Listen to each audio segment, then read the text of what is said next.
with discipline. He began a transformation, balancing his analytical mind with a newfound sense of compassion. Years of meditation and selfless devotion refined his character, ultimately forging a new identity, Swami Vivekananda. He had learned that true spiritual awakening requires marrying fierce inquiry with a disciplined inner life. As a solitary monk, Vivekananda traveled across the vast expanse of India, walking through its villages and cities to observe the nation's true condition. He saw the majesty of India's spiritual heritage, but he was also forced to confront the visceral hardships and crushing poverty faced by the masses. This journey led him to Kanyakumari, India's southernmost tip. There he meditated for 3 days on an isolated rock surrounded by the ocean. He reached a stark conclusion.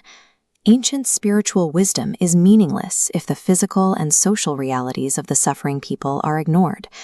A nation cannot rise on spirituality alone. It requires a unified, educated, and physically empowered population to survive.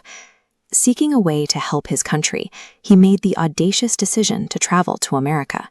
He aimed to exchange India's philosophical wealth for the material and educational resources his people needed. In 1893, he arrived at the World's Parliament of Religions in Chicago, an international stage dominated by the grand neoclassical architecture of the World's Fair.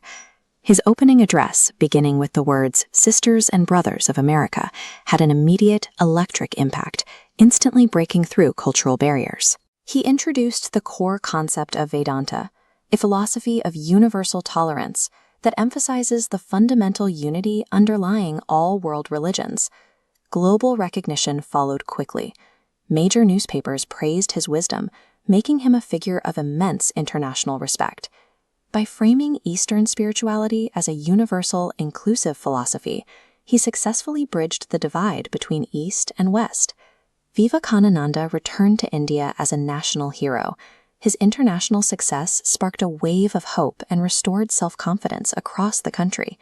He used this momentum to assert that spirituality must manifest as direct outward action, moving beyond traditional solitary retreat. To achieve this, he founded the Ramakrishna Mission, an institution dedicated to building schools and hospitals and providing disaster relief. He advocated for an educational model that prioritized the development of physical strength, a sharp intellect, and moral fearlessness, aiming for a total transformation of character. This approach established the active, fearless service of humanity as the highest expression of religious life. During his final years at Belur Math, he worked relentlessly to teach and institutionalize his vision, despite his declining health. He passed away at the age of 39, leaving behind a monumental structural foundation that far outlasted his short life. His emphasis on national pride and self-reliance provided a framework for the generations of thinkers and leaders who eventually led the struggle for Indian independence.